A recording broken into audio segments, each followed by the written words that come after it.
Fala pessoal, tudo bem? Sejam bem-vindos a mais um vídeo do Escola Online. Sou o professor Gabriel e quero ajudá-los na resolução das atividades da semana 3 do volume 5. Tema da aula de hoje: antropocentrismo. Pessoal, antes da gente começar a resolução, como sempre, eu peço para vocês darem uma olhadinha nas nossas redes sociais, se inscrever no canal. Se você é novo, seja bem-vindo. Tem bastante coisa aí para você, tem muitos professores legais, várias professoras muito boas de serviço mesmo. E se você já é da casa, tenta compartilhar. Vai lá, ajuda a gente a crescer junto. Vamos então?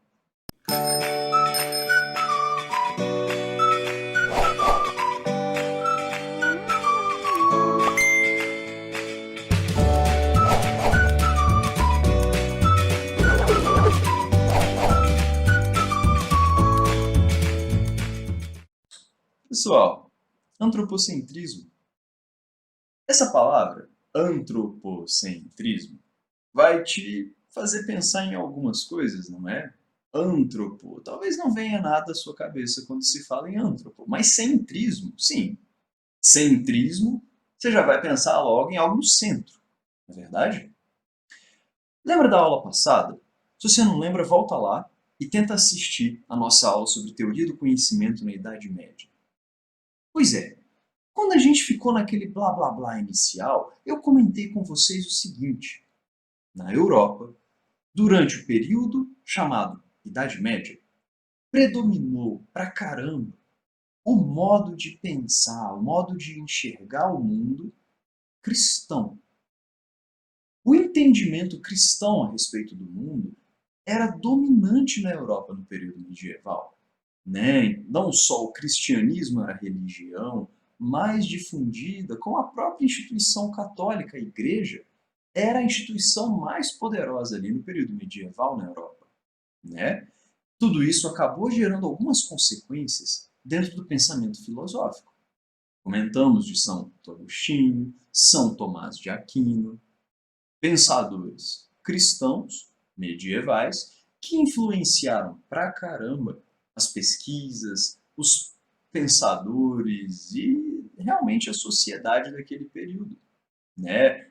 Aqueles que desenharam a igreja, que influenciaram com as suas teorias e que também acabaram influenciando pra caramba o povo e os próprios cientistas e inventores daquele período.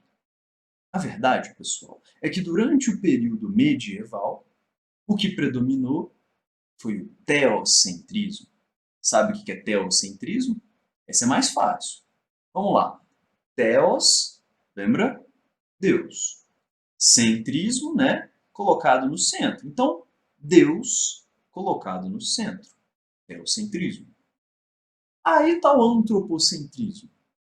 Gente, antropocentrismo significa o ser humano no centro. No período medieval, né, da aulinha passada, quando a gente comentou, o teocentrismo era o negócio. A mentalidade das pessoas naquele período, a ciência naquele período, as instituições políticas, tinha-se esse valor como muito importante na Europa desse período. Teocentrismo predominou as mentalidades, predominou nas ideias da Europa medieval. Sacou? Por muito e muito tempo. Até o período moderno, quando aos poucos, durante o período ali do renascentismo, né, século XIV, século XV, XVI, aos pouquinhos, durante o Renascimento, não apenas as artes mudaram as suas caras, como também o pensamento das pessoas começou a mudar, o que de alguma maneira influenciou também as ciências e a filosofia. Então o Renascimento não foi só um renascimento cultural, mas foi também um renascimento científico. Novos pensadores, novas formas de se enxergar o mundo ao entorno e também novas formas de se enxergar o próprio ser humano. O antropocentrismo, o ser humano como referencial, o ser humano como objeto de estudo, o ser humano nas suas capacidades. Isso começou a dominar as mentalidades e as ideias ali no período moderno, depois do período medieval. Então, ó, retomando, período medieval, Idade Média, é mais para o teocentrismo. Já na Idade Moderna, antropocentrismo. Ah, mas o que muda? De colocar Deus no centro, ser humano no centro, o que muda? Muda, pessoal, por exemplo, a ideia de que, antes do período medieval, o centro dos debates acabava sempre pendendo ali para o texto bíblico, sacou? As ideias nunca podiam contradizer muito o que estava na Bíblia, porque senão a igreja não gostava, ou porque senão, né, a galera assustava. Opa, o que você está falando aí não está na Bíblia, ou o que você está falando aqui está dizendo o contrário da Bíblia. Aí não pode. Isso mudou. No período ali moderno, depois do Renascimento, da Revolução Científica e tal, as pessoas cientistas, né, começaram a se desprender um pouco da Bíblia, se desprender um pouco da palavra que estava escrita na Bíblia literalmente, ou da própria opinião da Igreja Católica. Por isso, por se desprender um pouco mais, fala-se que houve uma virada mais antropocêntrica durante o período moderno. Resultado disso?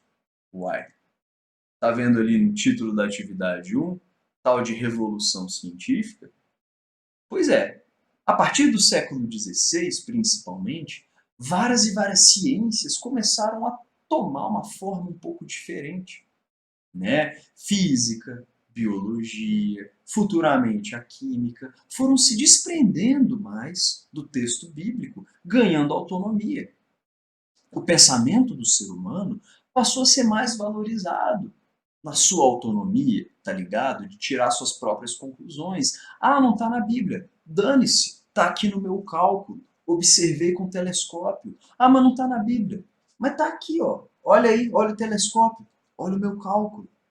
Então a confiança nas capacidades do ser humano e o próprio fato de enxergar o mundo de uma maneira mais antropocêntrica acabou gerando um conjunto grande de mudanças, né, que deu origem ao mundo que a gente vive hoje. Um mundo cercado de ciências, de tecnologia pra caramba. Sacou? Ah, mas a religião existe? Claro, mas houve uma separação, tá ligado? O que é da ciência e o que é da fé. Entende? E existem outras coisas também que vale falar. O texto que vocês têm ali pelo PET, dá uma olhada lá, cita vários e vários pensadores, né, como René Descartes, que foi fundamental nesse período. Cita também um cara anterior ali, Nicolau Copérnico, o Galileu Galilei também, que está na questão.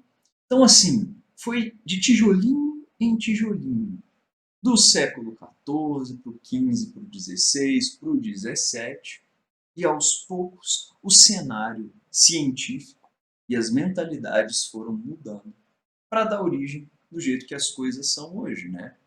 Pensa na confiança que a galera tem na ciência, né? Tá todo mundo, assim, sabendo que em algum momento vai sair uma vacina para a Covid. Sabe essa confiança toda que a ciência vai dar a solução? Pois é um fruto de uma mentalidade antropocêntrica. O ser humano no centro. Ele, o ser humano, vai conseguir dominar essa doença. É assim que pensam pessoas que estão hoje aí com essa mentalidade antropocêntrica fervendo ainda.